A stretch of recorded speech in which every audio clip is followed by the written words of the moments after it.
l'océan. J'ai remarqué une forme symétrique sous l'eau. J'ai d'abord pensé à une piste d'atterrissage. Le vaisseau aperçu par un sous-officier de Guantanamo aurait pu décoller de cette base sous-marine. J'ai vu surgir 2 autres lumières derrière. Elles se sont mises à clignoter. Pourquoi dans nos océans? Et comment ont-ils réussi à construire une sorte de sous-marin volant? On a construit des maquettes capables de simuler un champ de force et équipées d'un système de propulsion. Il y a 22 ans, on a recensé des centaines d'apparitions d'objets volants et sous-marins non identifiés à Gulf Breeze en Floride. Et vous savez quoi? Ils sont de retour.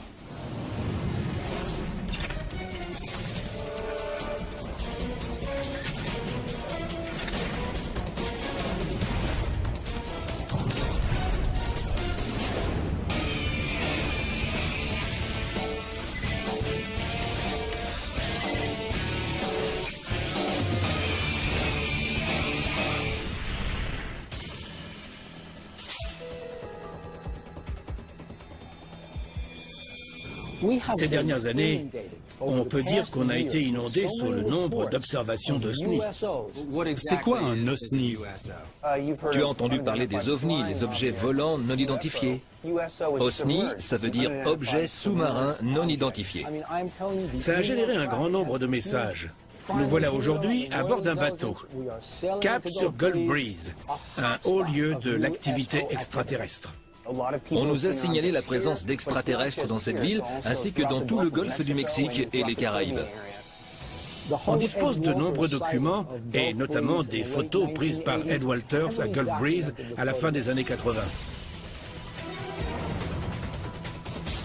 Entre 1987 et 92, on a recensé plus de 200 observations d'OVNI et d'OSNI dans la région de Gulf Breeze.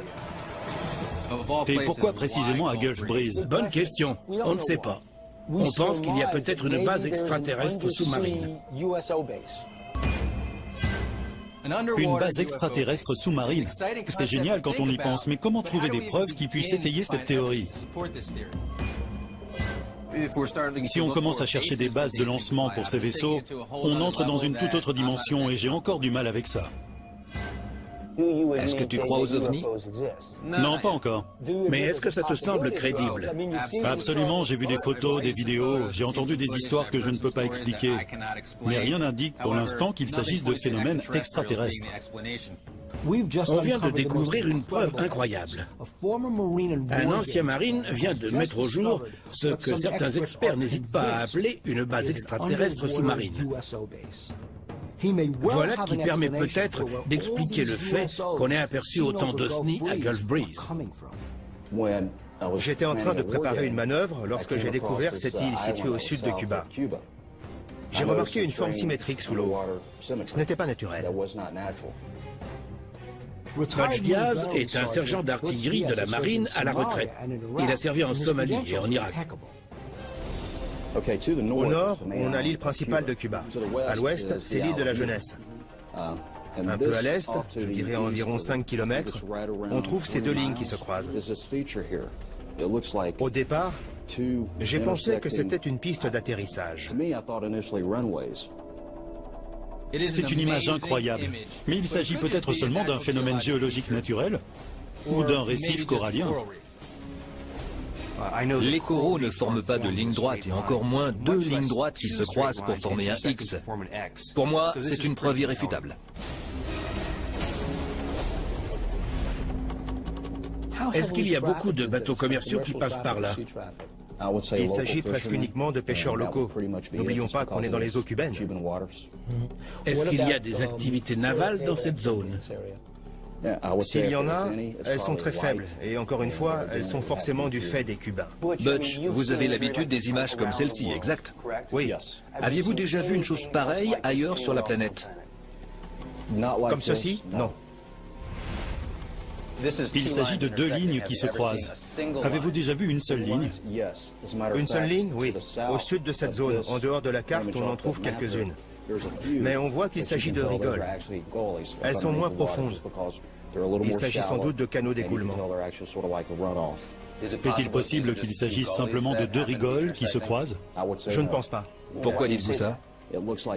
J'ai l'impression qu'elles sont situées bien au-dessus du fond marin. Il ne s'agit donc pas de rigoles qui ont été creusées. Elles sont en relief. Oui, Quelle taille font-elles? environ 1,5 km. Est-il possible d'envoyer une équipe de plongeurs sur place sans alerter les Cubains? Non, je n'essaierai pas et je ne le conseillerais pas non plus. Ce sont les eaux cubaines? Oui, Je m'interroge sur l'angle et sur la parfaite symétrie. Ça a l'air parfaitement droit. Et on dirait que l'angle n'a pas été choisi au hasard. Si on prolonge cette ligne en direction de l'est ou du sud-est, on tombe sur Guantanamo. C'est vrai que c'est curieux. Cette ligne pointe vers la baie de Guantanamo. Oui, c'est ce qui me gêne. Pourquoi est-ce qu'elle pointe dans cette direction?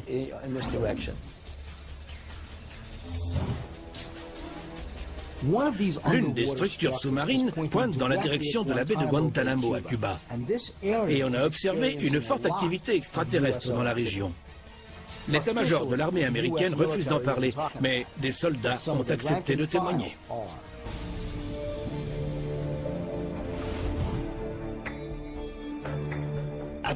Je ne sais pas ce que j'ai vu. Je n'ai pas d'explication. Je n'avais encore jamais vu une chose pareille. Et je ne l'ai plus jamais revue par la suite.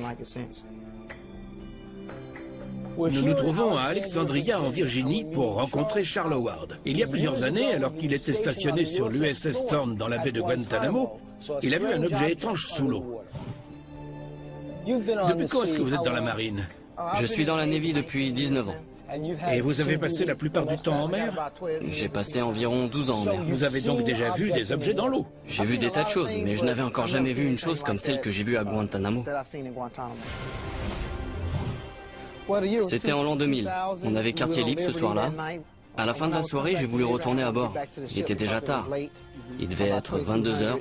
Je marchais à 20 mètres devant les autres quand j'ai repéré quelque chose du coin de l'œil. C'était une lumière blanche, très douce, qui s'est mise à clignoter. Où était-ce? C'était dans l'eau, à environ 90 mètres de la jetée.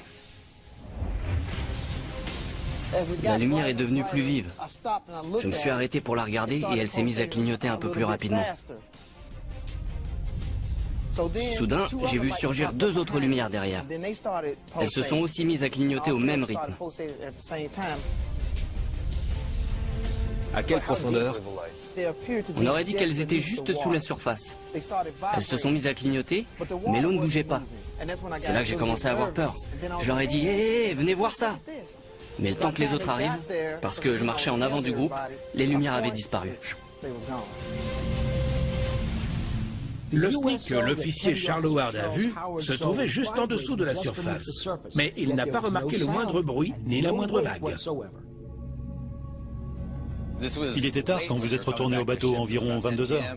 22 heures exact. D'accord. Vous aviez quartier libre, donc j'imagine que vous en avez profité. À Guantanamo, on n'a jamais quartier libre toute la nuit. En plus, je ne suis pas un buveur. Vous n'aviez pas bu de bière avec le repas? Je ne bois pas. Vous aviez les idées claires? Totalement clair. Vous n'étiez pas seul. Il y avait des gens avec vous. J'étais de service le lendemain, alors j'ai eu envie de rentrer plus tôt. C'est pour ça que je marchais devant tout le monde. Vos amis étaient donc à quelques mètres derrière vous. Or, ils n'ont rien vu. Ça n'a duré qu'une quinzaine de secondes. Je leur ai dit de se dépêcher pour venir voir. Je voulais m'assurer que je n'avais pas rêvé. Qu'est-ce qu'ils ont pensé de tout ça? Ils m'ont pris pour un fou. Ils n'ont rien vu, alors ce n'était pas mon jour.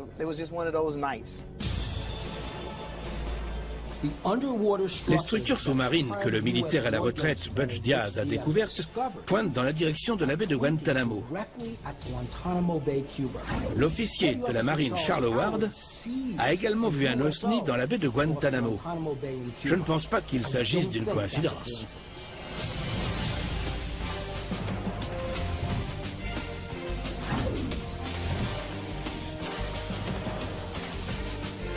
Objet sous-marin non identifié. C'est exactement comme les ovnis qu'on voit dans le ciel, sauf que là, ils sont sous l'eau. Maximilien de La Fayette étudie les OSNI depuis 20 ans. Il a écrit un livre sur les OSNI et sur la présence d'extraterrestres en mer. Il pense que les observations dans la baie de Guantanamo et à Gulf Breeze s'inscrivent dans un projet bien plus grand. L'OSNI est un engin monté sur un châssis. Il y a une sorte de bouclier tout autour de l'OSNI qui fait qu'il ne touche jamais l'eau. Quand on plonge la main dans un verre et qu'on la retire, ça goûte. Les OSNI ne goûtent pas parce qu'ils ne sont jamais en contact avec l'eau. On ne voit jamais d'éclaboussure. Pourquoi? Parce qu'à l'avant de la machine, il y a un vide. Les appareils empruntent ce tunnel pour ne pas se mouiller. D'après Maximilian, les OSNI entrent dans l'eau sans éclaboussure. Tout ça grâce à une sorte de champ de force ou à un vide qui entoure les vaisseaux. Ça permet de repousser l'eau et de ne jamais la toucher. Pourquoi dans les Caraïbes? Pourquoi dans ce golfe? Si l'on en croit les rapports, on dénombre 12 bases extraterrestres. Sous l'eau, il y a des tunnels, des corridors qui relient les différentes bases entre elles. Vous voulez dire qu'il y a des tunnels au fond de la mer? Oui. Maximilian a récolté ces informations auprès de sources anonymes dans l'armée et à la NASA. Malheureusement, il n'y a aucun moyen de vérifier la validité de ces informations. Ce n'est pas possible qu'il s'agisse simplement de construction, de structures ou bien de bulles sous l'eau. Les extraterrestres sont bel et bien présents sur notre planète? Exact. Ils sont tous interconnectés. De l'Alaska au Japon, en passant par la Finlande, l'Angleterre et les Caraïbes. S'il existe un réseau de tunnels qui mène à une base extraterrestre au large des côtes cubaines, cela expliquerait les observations autour de Gulf Breeze. Des tunnels très sophistiqués. On parle de corridors, mais je ne pense pas qu'il s'agisse d'une structure solide en ciment ou en métal. Je pencherais plutôt pour du plasma solide. Et ils peuvent le déplacer. Ils peuvent bouger le tunnel selon leurs besoins et le placer à l'endroit où ils veulent se rendre. Maximilian vient de lâcher une bombe. Il vient de dire que ces structures sous-marines étaient en fait des tunnels plasma capables d'apparaître et de disparaître sans prévenir. Cela explique pourquoi ces structures sous-marines au large des côtes cubaines ne sont pas visibles sur toutes les photos satellites qui ont été prises. On a découvert une information incroyable. On sait, grâce à Butch, qu'il y a une étrange structure sous-marine au large des côtes cubaines et on sait, grâce à Max, qu'il s'agit peut-être d'une base OSNI. Espérons qu'on réussira à s'approcher pour y jeter un œil. On vient de recevoir une excellente nouvelle.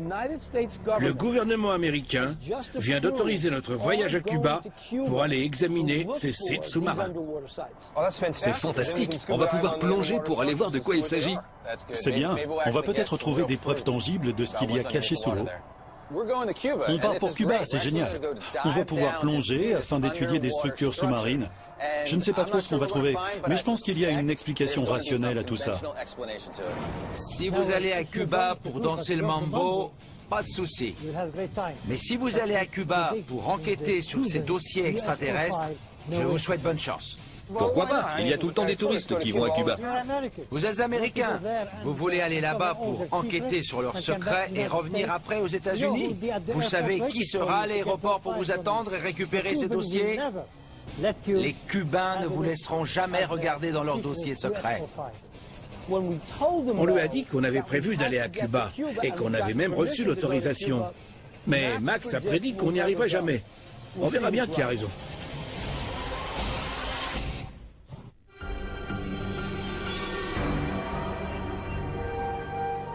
On se trouve dans le sud de la Floride. Aujourd'hui, on aurait dû débarquer à Cuba. On a reçu l'autorisation écrite du gouvernement américain pour aller enquêter là-bas. On a reçu une autorisation verbale du gouvernement cubain pour mener notre enquête, jusqu'à ce qu'ils découvrent qu'on s'intéresse aux ovnis. Ils ont rejeté purement et simplement notre demande. Ils ont dit, je cite, « Non, nous ne voulons pas être mêlés à cela ». Ça m'étonne parce que généralement, le plus dur, c'est d'obtenir l'autorisation des États-Unis. Mais en apprenant qu'on enquêtait sur les activités extraterrestres dans leurs eaux, les Cubains ont dit non. On ne peut pas aller à Cuba pour interroger les témoins oculaires. Mais on a retrouvé 3 témoins qui habitaient dans la baie de Guantanamo et qui nous ont raconté une histoire extraordinaire. Je m'appelle Nick Baguette. Je m'appelle John Bromett. Je m'appelle Eric Kendall et j'ai vu 2 objets volants non identifiés au-dessus de la baie de Guantanamo. C'était en 2000. Il devait être assez tard, vers 21h30. On marchait dans la rue pour se rendre chez un ami. Soudain, l'un de nous a remarqué 2 lumières vives dans le ciel. Elles se sont mises à tourner l'une autour de l'autre, pendant pas mal de temps. Elles ont fait plusieurs rotations. Et ensuite, l'une d'elles s'est éloignée rapidement. Plus rapidement qu'un avion ou un hélicoptère. Et on aurait dit que l'autre se rapprochait de nous. Qu'avez-vous fait en voyant ces lumières? On s'est mis à courir. Pourquoi vous mettre à courir? On a eu peur. Ouais, on a eu peur. On était terrifiés. Quel âge avez-vous aujourd'hui? 19 ans. Quel âge aviez-vous à l'époque? 10 ou 11 ans. 10, 11 ans. C'est très jeune et c'était il y a longtemps. Vous êtes absolument sûr de ce que vous avez vu? Oui, absolument. Affirmatif. Les enfants ont une imagination débordante et ils voient parfois des choses qu'ils ne comprennent pas. C'est une super histoire, mais je préfère avoir des témoins plus crédibles que des gamins de 10 ou 11 ans. Est-ce que l'un de vous pense qu'il ait pu s'agir d'un avion, d'un hélicoptère, d'une montgolfière, d'une fusée éclairante ou bien d'un feu d'artifice? Impossible. Non. Surtout qu'en vivant à Guantanamo, on a l'habitude de voir toutes sortes d'appareils voler de jour comme de nuit. Pourquoi avez-vous décidé de nous envoyer un mail? On a entendu parler de Charles Howard et de ce qu'il avait vu dans la baie de Guantanamo. Les 3 lumières clignotaient au même rythme, comme si elles étaient juste sous la surface. L'objet qu'il a vu était submergé, mais c'était le même genre de lumière, la même intensité et la même forme circulaire. Vous avez vu quelque chose comme ce qu'a décrit Charles Howard? Je pense que les deux sont liés, oui. Voici ce que l'on sait. D'après une source militaire, il y a une mystérieuse structure sous-marine qui pointe en direction de la baie de Guantanamo. Maximilian pense qu'il s'agit de tunnels menant à une base extraterrestre. On a constaté une forte activité extraterrestre autour de la baie de Guantanamo. Mais qu'en est-il pour le reste de Cuba?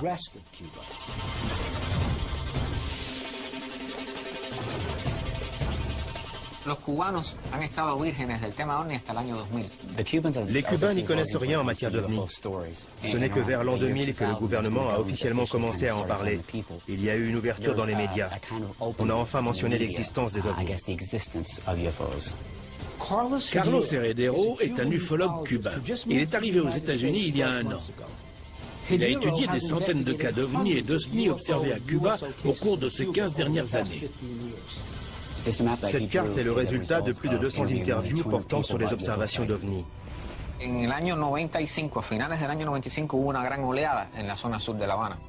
1995, il y a eu une grande vague d'observations au sud de la Havane. Des tas de personnes différentes ont vu les mêmes objets dans le ciel. Où se trouve l'île de la Jeunesse sur cette carte? Un peu plus au sud. Il est question de l'île de la Jeunesse qui se trouve hors de la carte, par ici.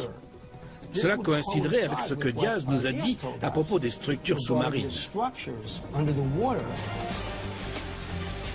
On a fait une découverte majeure en discutant avec des ufologues cubains.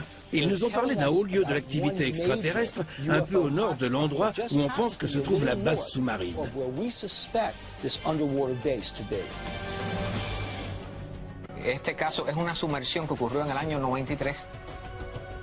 Il parle d'un cas précis où un OSNI a plongé sous l'eau à l'endroit dessiné sur la carte. C'était un objet qui volait à environ 60 km/h, pas très haut dans le ciel, et il a disparu dans l'eau. Voici le dessin fait par un médecin cubain qui habite à l'est de la Havane. Il a vu un objet sortir de l'eau. Il y avait une lumière, une sorte de flamme au centre de l'appareil. Ça ressemble étrangement à l'appareil qu'Ed Walters a photographié à Gulf Breeze. Regardez. Il y a des cercles autour, il y a toutes ces lumières, et il y a même ce truc au sommet comme sur la photo de Walters. C'est l'un des épisodes les plus incroyables dans l'histoire de l'ufologie. En 1987, Ed Walters a pris plusieurs photos d'une soucoupe volante. Il les a apportées au journal local de Gulf Breeze, qui a publié son histoire. Des centaines de témoins se sont manifestés. Certains ont affirmé avoir vu le même appareil. D'autres ont parlé d'un appareil différent. D'autres encore ont déclaré qu'Ed Walters était un imposteur. Mais peu importe, Gulf Breeze en Floride est devenue la capitale ufologique du monde.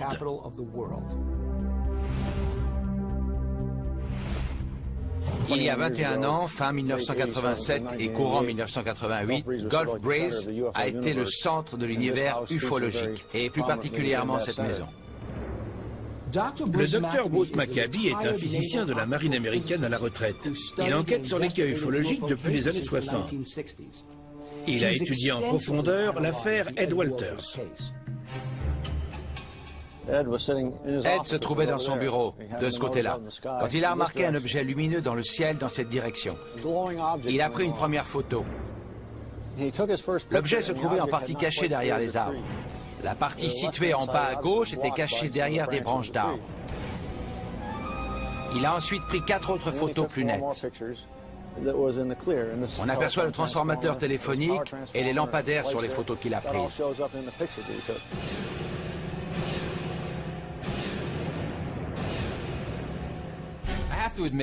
Je dois avouer que l'appareil photographié par Ed Walters et celui dessiné par l'un des témoins à Cuba se ressemblent beaucoup.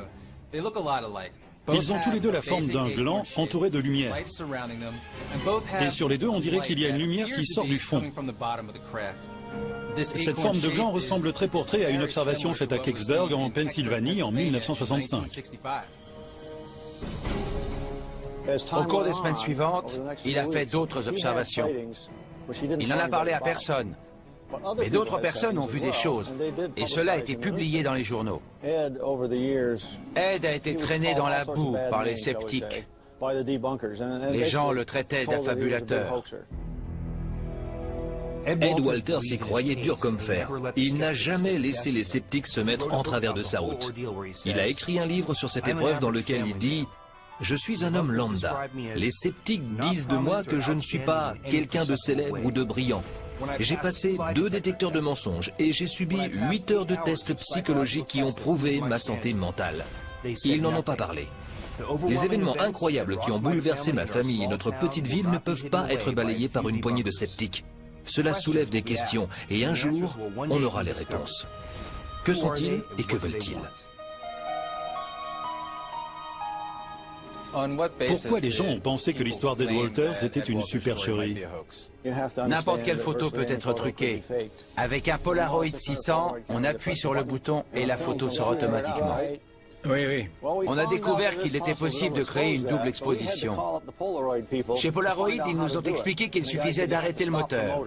Ed a pris la première photo de l'OVNI un jour seulement après avoir acheté son appareil. Cela voudrait dire qu'Ed était mieux informé que les gens de chez Polaroid. Une double exposition, cela implique de prendre une vue et de l'exposer non seulement à l'image d'origine, mais aussi à une deuxième image. Le résultat, c'est que les images semblent ne faire qu'une, alors qu'en réalité, elles ont été prises à 2 moments différents, mais sur le même morceau de film. De nombreux imposteurs utilisent cette technique de double exposition pour faire croire qu'ils ont pris la photo d'un véritable OVNI. La première photo n'a pas pu être doublement exposée, parce qu'on voit l'arbre qui bloque en partie la vue de l'objet. On ne peut pas faire ça avec une double exposition. C'est possible avec ce qu'on appelle une double exposition masquée. Cela consiste à utiliser un masque afin de bloquer la lumière en arrière-plan, mais c'est impossible avec un appareil de poche. Cela demande une trop grande précision au niveau des contours de l'arbre et de l'objet masqué par l'arbre. Si l'on en croit la mythologie de Gulf Breeze, Ed Walters est le seul à avoir vu l'appareil et à avoir pris des photos. Mais dans la réalité, il y a eu tout un tas de témoins bien avant Ed Walters.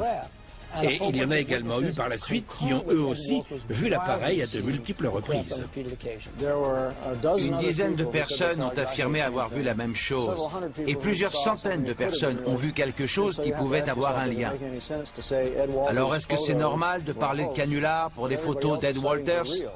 Vous croyez à un canular? Non.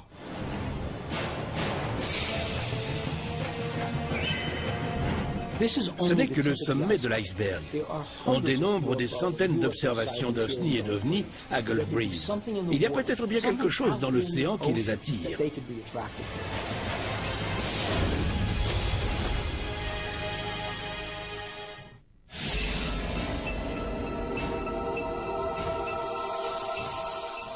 J'avais le cœur qui battait à 100 à l'heure. J'avais peur de percuter l'objet. Je n'avais jamais vu une chose pareille en 30 ans.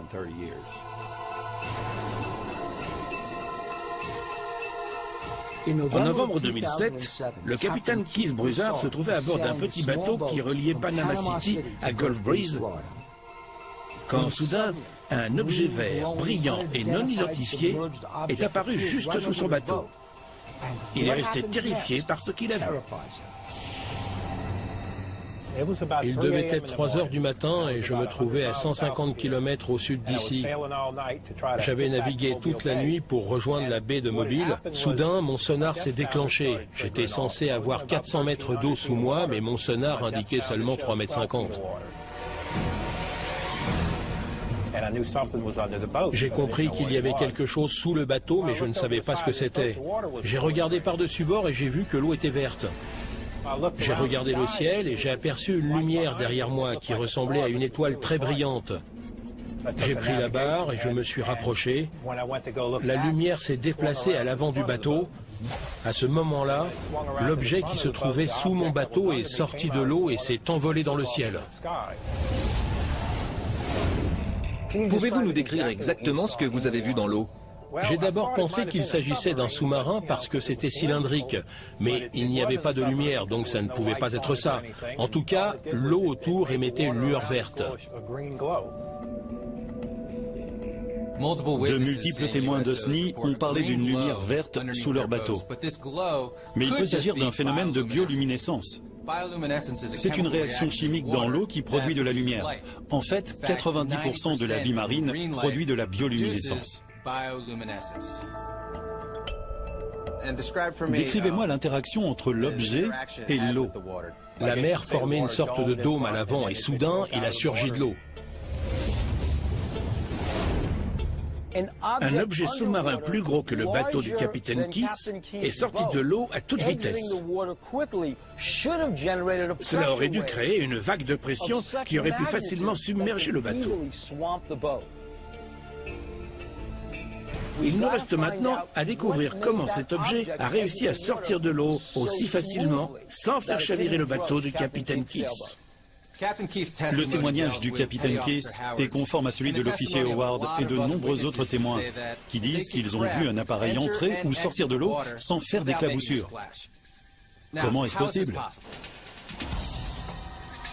Qu'est-ce qui vous est passé par la tête à ce moment-là?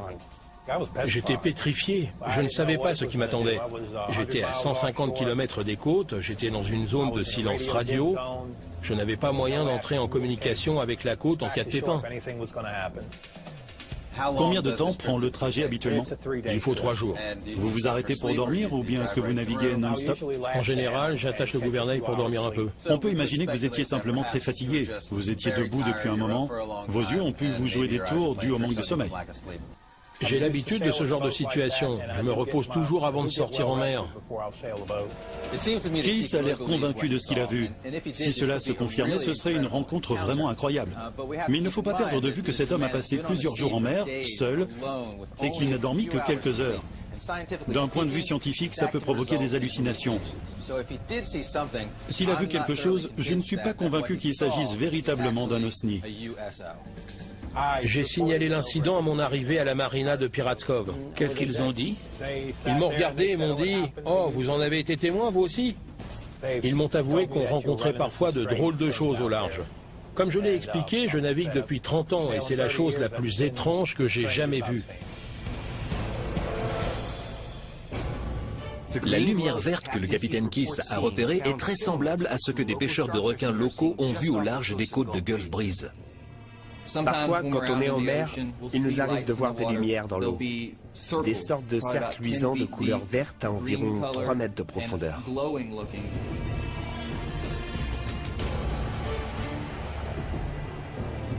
On se trouve sur les côtes du golfe du Mexique. Des pêcheurs de requins de Gulf Breeze nous ont contactés pour nous dire qu'ils voient régulièrement des lumières dans l'eau quand ils sortent chasser le requin la nuit. En général, voilà ce qu'on fait. On prend nos appâts, nos kayaks et on s'éloigne à environ 500 mètres de la côte. Une fois là-bas, on ne voit plus les lumières des hôtels. C'est bien plus tranquille. On voit des choses dans le ciel et dans l'eau qu'on ne voit pas depuis ici. On voit même le fond. Je m'appelle Marcus May et je vois régulièrement des ovnis quand je pêche. On voit des sphères vertes dans l'eau. Est-ce que ça bouge? Non, c'est immobile, mais ça lui. Comment faire pour aller là-bas et voir ces lumières? Il faut prendre un kayak. Vous pouvez emmener Pat? Oui, sans problème. De quoi tu parles? Tu devrais aller voir ça par toi-même. Va voir ces lumières et ce qui se trouve sous l'eau. Et attrape-nous quelques requins. Oui. Il y a beaucoup de requins par ici? Oui, mais ne vous inquiétez pas, on va les attraper. Ils sont gros? Est-ce qu'il y a de quoi se faire du souci? Le plus gros qu'on a attrapé faisait 115 kilos. Mais si vous ne tombez pas à l'eau, vous ne risquez rien. Ne tombe pas. D'accord. Et est-ce qu'il y a eu des attaques de requins dans la région? Absolument. On recense une attaque chaque année. J'essaierai de m'en rappeler quand on sera sur l'eau. Je suis honoré que Bill et Kevin aient autant confiance en mes capacités, mais ce n'est pas eux qui vont devoir sortir dans ces eaux infestées de requins. Si je bascule par-dessus bord, ça ne sera pas beau à voir. Bon, on est parti. Allons-y.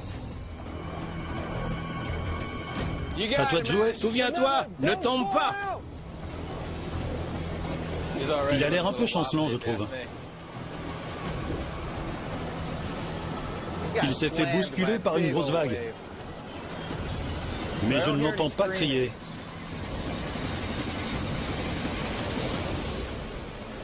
Tu vois quelque chose dans l'eau? Quand je mets ma pagaie dans l'eau et que je remue, elle devient bioluminescente. Mais il en faut beaucoup pour créer toute cette lumière. Pat a réussi à créer de la lumière simplement en tapant avec sa rame dans l'eau. C'est ce qu'on appelle la bioluminescence. C'est une réaction chimique provoquée par un organisme. Le résultat de cette réaction chimique, c'est l'émission de lumière. C'est une très bonne explication pour le phénomène que les pêcheurs ont observé. On a largué l'appât. Marcus dit qu'il y a des requins tout autour de nous. Je vois des ombres sous le bateau, mais ce n'est pas très précis. Il n'y a pas de clair de lune ce soir. L'eau est vraiment très sombre. La côte a l'air très loin. Si j'avais un problème, ce serait dur de pagayer jusqu'à la côte. Mieux vaut ne pas avoir d'ennui. Est-ce que c'est stable? Tu arrives à garder l'équilibre? Le kayak tangue un peu, mais ça va. Attends. Je crois que quelque chose vient de percuter mon kayak.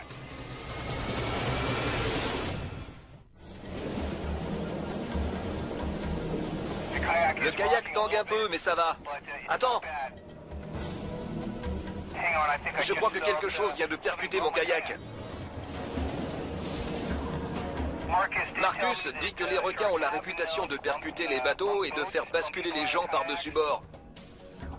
C'est une situation relativement dangereuse. Si le requin le percute trop fort, il risque de tomber à l'eau ou des tas de requins l'attendent. Ce qui a percuté ton kayak est toujours là, en train de te tamponner? Je n'ai pas l'intention de rester pour le découvrir. Je continue ma route.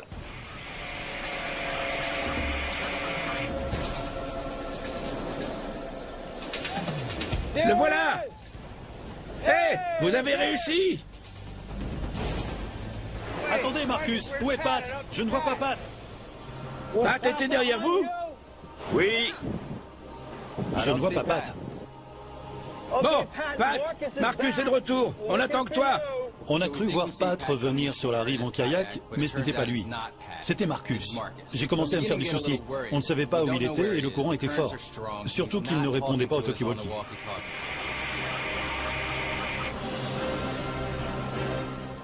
Je vois Pat sur la gauche. Tu vois Pat?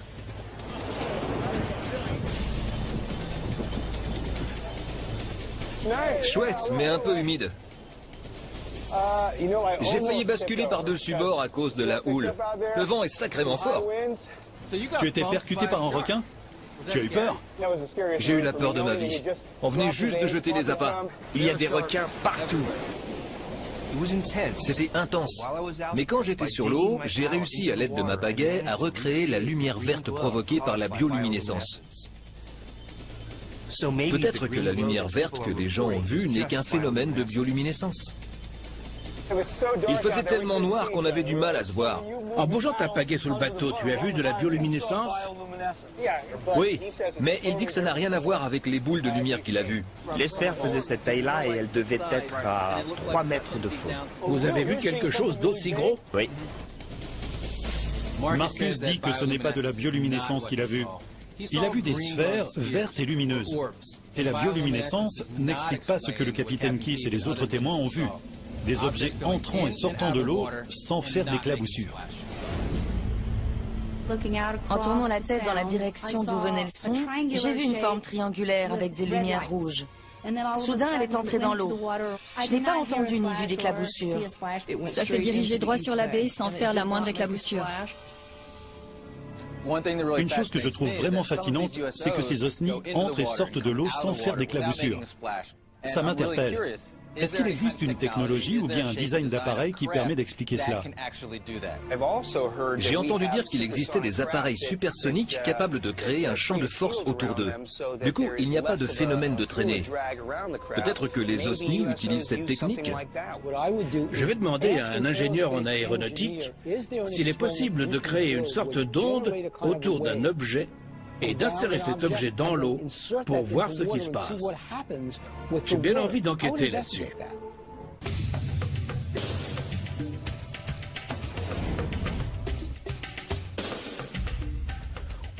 Nous voici chez Flometrix pour rencontrer Steve Harrington. Il est ingénieur en aéronautique.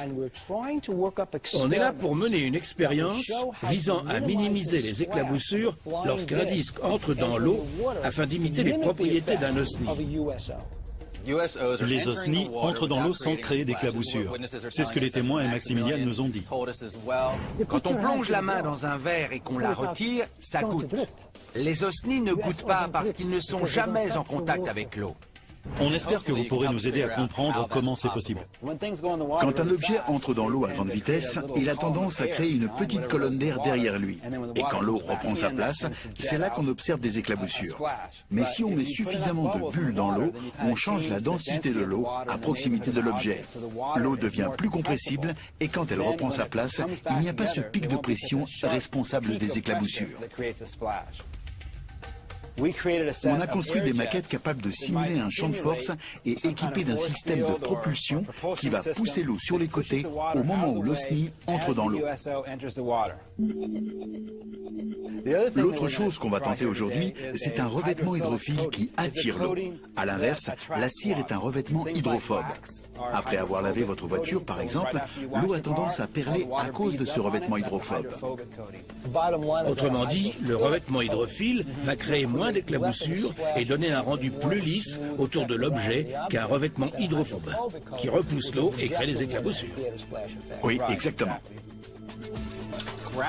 On va filmer chacune des plongées avec une caméra 300 images par seconde. On va faire une analyse image par image pour voir précisément l'importance des éclaboussures. Lançons-le et voyons ce que ça donne. 3, 2, 1. Bon, notre premier essai va servir de contrôle. L'ingénieur en aéronautique Steve Harrington a créé un osni miniature. On va tester plusieurs façons de réduire les éclaboussures de l'appareil lorsqu'il entre dans l'eau. 3, 2, 1. Waouh! C'est plus important que je ne le pensais. Ça a éclaboussé sacrément. Je suis très surpris qu'un objet aussi petit puisse créer autant d'éclaboussures. Tous les témoignages d'observation d'osni ont décrit un gros objet entrant dans l'eau sans provoquer d'éclaboussures. Les trois lumières clignotaient au même rythme, comme si elles étaient juste sous la surface. Mais l'eau ne bougeait pas. On pense savoir comment c'est possible. Ici, on a un tuyau avec de l'air comprimé qui est relié au réservoir qu'on a vu juste avant. Ensuite, il y a des jets sur l'avant par lesquels l'air va sortir. Je remplis d'air comprimé. La pression monte. C'est bon. J'adore ce bruit. 3, 2, 1. Tire d'un coup sec. Ça a diminué les éclaboussures. Comment? Ça a diminué les éclaboussures. Tu as de l'eau plein le visage. Pas vraiment. Ce n'est pas très différent de la première fois. D'accord. On doit se concentrer sur la première éclaboussure. Malheureusement, tout se passe tellement vite qu'on ne voit rien à l'œil nu. Est-ce qu'il y a un changement? Je ne sais pas encore. Il faudra attendre de voir les images. On a recouvert l'OSNI avec un revêtement hydrophile. On espère que les éclaboussures seront moins importantes. 3, 2, 1. J'ai vu des éclaboussures au moment de l'entrée dans l'eau. Mais il y a un changement au niveau des éclaboussures secondaires. C'est ce qui compte. Oui. On ne voit jamais d'éclaboussures, parce qu'à l'avant de la machine, il y a un vide. Les appareils empruntent ce tunnel pour ne pas se mouiller. Si on cherche un objet capable d'entrer dans l'eau sans créer la moindre éclaboussure, il faut partir sur une forme différente. À moins que l'objet lui-même soit enfermé dans une sorte d'onde qui est invisible à l'œil nu. Et en réalité, c'est cette onde qui change de forme. Bill et Maximilian ont tous les deux une théorie intéressante sur les OSNI. Ils parlent d'un champ de force qui entoure les objets et qui les empêche d'éclabousser quand ils entrent dans l'eau. On ne dispose pas de la technologie afin de tester une théorie pareille. Concentrons-nous plutôt sur nos essais et analysons les vidéos au ralenti. Regardons d'abord la vidéo de contrôle. On peut mesurer la hauteur grâce au carreau sur le mur. Faites-moi voir. La première éclaboussure uniquement, pas la seconde. Absolument. Voilà le moment où l'éclaboussure est la plus importante. On ne va pas tenir compte de toutes les petites gouttes impossibles à voir si on n'a pas le nez dessus. Ça ne montre que de 2 carrés. Des carrés, c'est une mesure scientifique? Absolument. Bon d'accord, 2 ou 3 carrés. Regardons celle avec l'air comprimé. On dirait qu'il y a 3 carrés. Ce n'est pas très différent de la première. Et avec le revêtement hydrophile, à nouveau 2 ou 3 carrés de hauteur. Même 4. Waouh, ça va encore plus haut, non? Ça n'a pas du tout aidé. C'est même pire qu'avant. C'est drôle. Tous les changements qu'on a apportés pour minimiser les éclaboussures sur notre maquette de SNI n'ont fait qu'aggraver les choses. C'est évident, nous n'avons pas la technologie pour supprimer les éclaboussures. Ça veut peut-être juste dire qu'on est encore loin de comprendre comment fonctionnent les OSNI. Ils n'utilisent pas de bulles d'air. Bien sûr que non. Ou de substances visqueuses et hydrophiles. Oui. Maximilian nous l'avait bien dit. Il nous a dit que les OSNI ne touchaient jamais l'eau. Il y a une sorte de protection autour. C'est pour ça qu'on ne voit pas l'éclaboussure. On a très clairement affaire à une technologie non conventionnelle. Et on est à des années-lumière de comprendre de quoi il s'agit. Ça ne m'étonne pas qu'on n'ait pas réussi en laboratoire à fabriquer un appareil qui ne fasse pas d'éclaboussure. Si on part du principe que ces OSNI proviennent d'une civilisation très avancée, alors ils doivent posséder la technologie pour le faire. Mais ce n'est pas notre cas. C'est clair que Gulf Breeze en Floride est un haut lieu de l'activité ufologique. C'est le cas depuis maintenant 22 ans. La plupart de ces appareils semblent venir du golfe du Mexique, juste au-dessus de Cuba. D'après un ancien militaire, il y aurait une rampe de lancement sous-marine. C'est bien possible que ces ovnis et ces OSNI qu'on voit survoler Cuba et Gulf Breeze proviennent de cette base sous-marine. Cela expliquerait pourquoi on les voit régulièrement plonger dans les eaux du Golfe. Ces données ont été corroborées. Nos océans restent en grande partie inexplorés, et c'est là que se cache la vérité.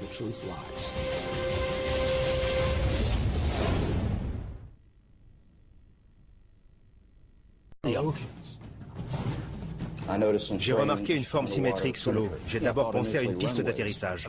Le vaisseau aperçu par un sous-officier de Guantanamo aurait pu décoller de cette base sous-marine. J'ai vu surgir 2 autres lumières derrière. Elles se sont mises à clignoter. Pourquoi dans nos océans? Et comment ont-ils réussi à construire une sorte de sous-marin volant? On a construit des maquettes capables de simuler un champ de force et équipées d'un système de propulsion. Il y a 22 ans, on a recensé des centaines d'apparitions d'objets volants et sous-marins non identifiés à Gulf Breeze en Floride. Et vous savez quoi? Ils sont de retour.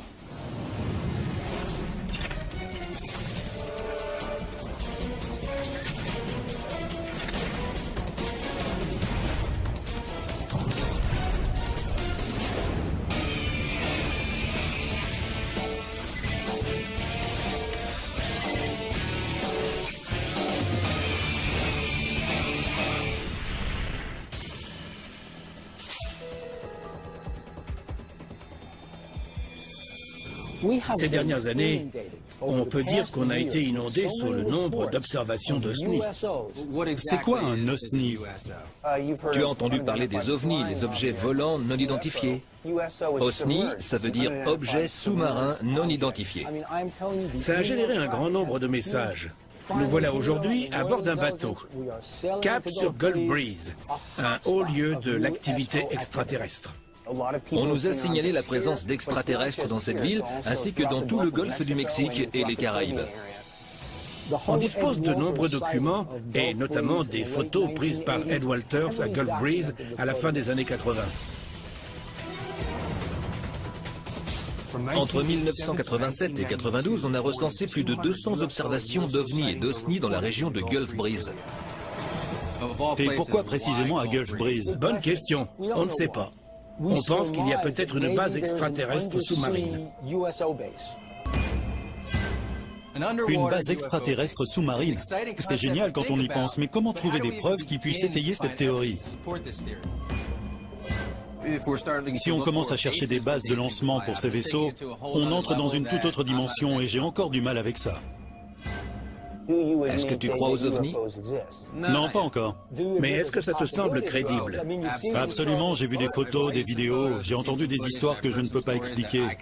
Mais rien n'indique pour l'instant qu'il s'agisse de phénomènes extraterrestres. On vient de découvrir une preuve incroyable. Un ancien marine vient de mettre au jour ce que certains experts n'hésitent pas à appeler une base extraterrestre sous-marine. Voilà qui permet peut-être d'expliquer le fait qu'on ait aperçu autant d'OSNI à Gulf Breeze. J'étais en train de préparer une manœuvre lorsque j'ai découvert cette île située au sud de Cuba. J'ai remarqué une forme symétrique sous l'eau.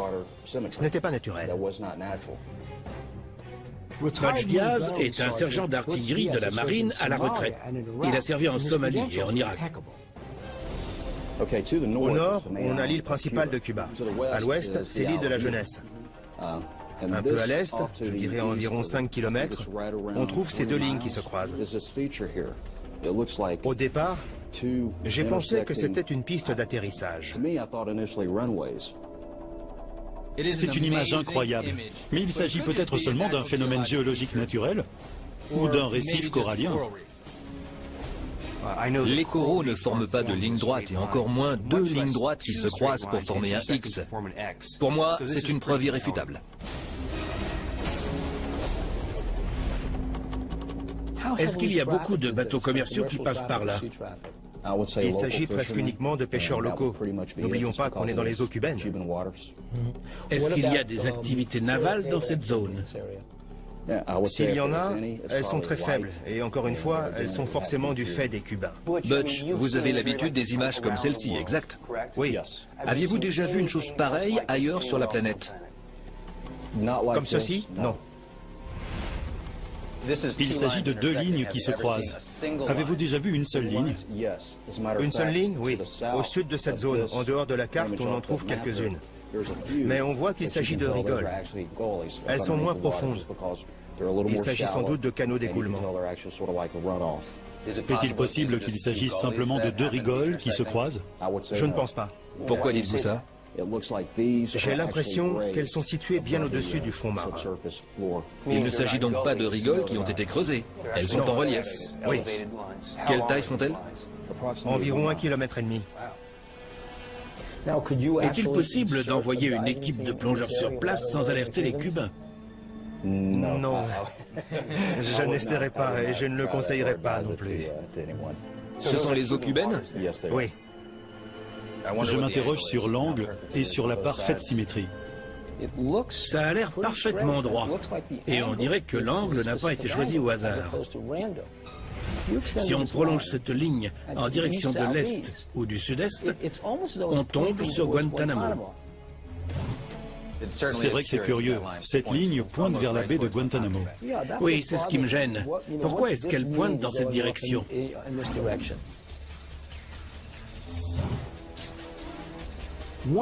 L'une des structures sous-marines pointe dans la direction de la baie de Guantanamo à Cuba. Et on a observé une forte activité extraterrestre dans la région. L'état-major de l'armée américaine refuse d'en parler, mais des soldats ont accepté de témoigner.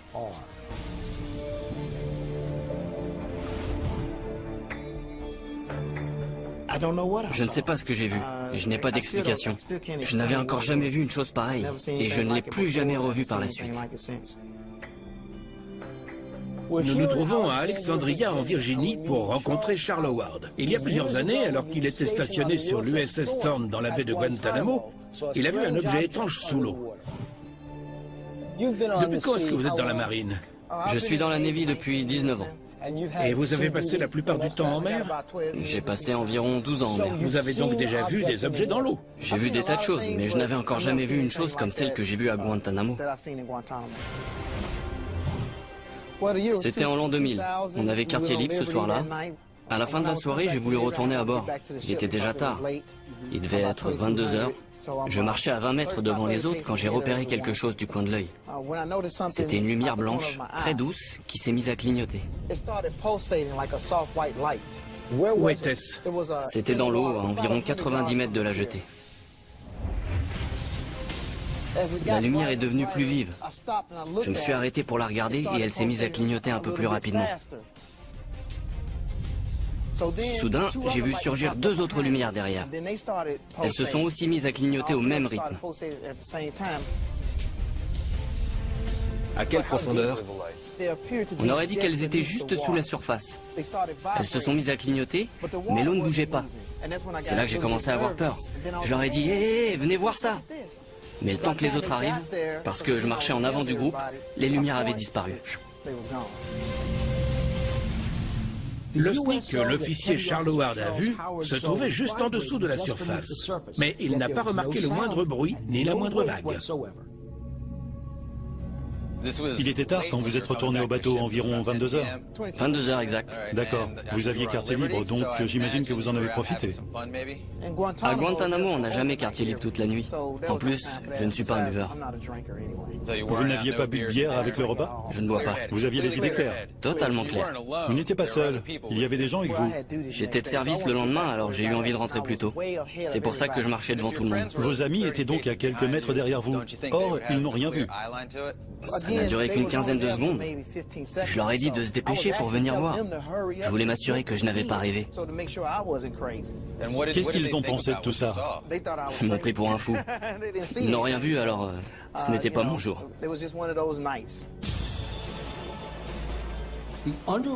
Les structures sous-marines que le militaire à la retraite Butch Diaz a découvertes pointent dans la direction de la baie de Guantanamo. L'officier de la marine Charles Howard a également vu un OSNI dans la baie de Guantanamo. Je ne pense pas qu'il s'agisse d'une coïncidence.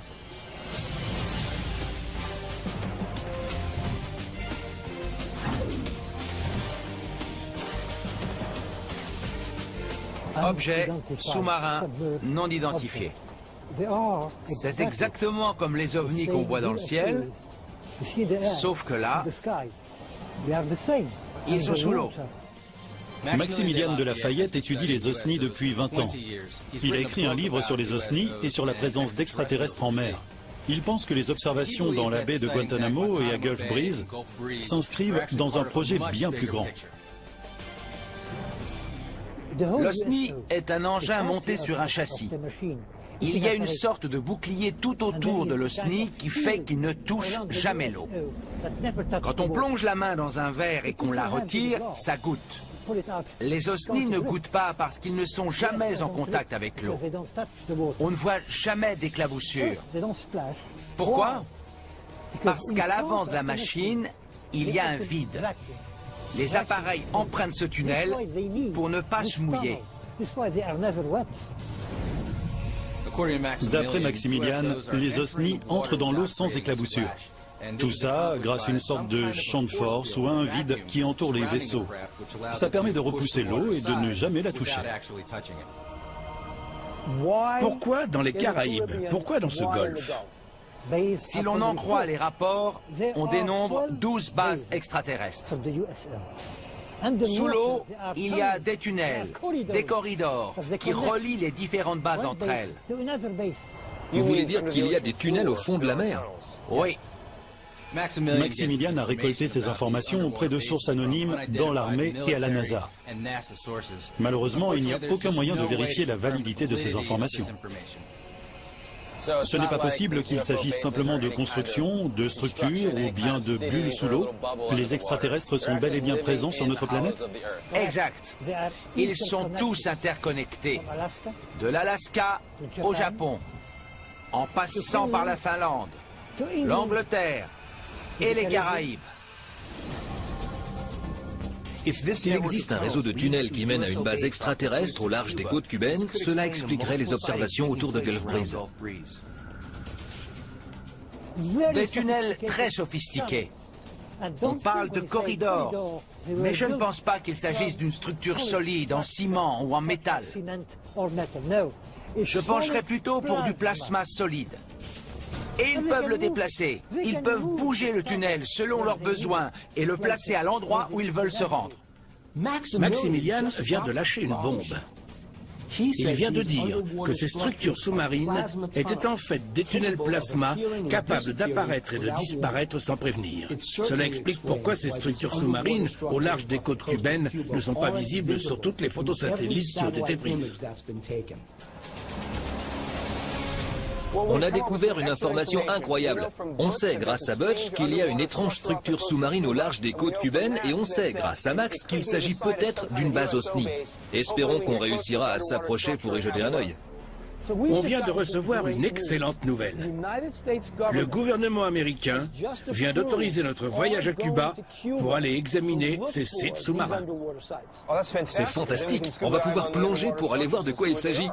C'est bien. On va peut-être trouver des preuves tangibles de ce qu'il y a caché sous l'eau. On part pour Cuba, c'est génial. On va pouvoir plonger afin d'étudier des structures sous-marines. Je ne sais pas trop ce qu'on va trouver, mais je pense qu'il y a une explication rationnelle à tout ça. Si vous allez à Cuba pour danser le mambo, pas de souci.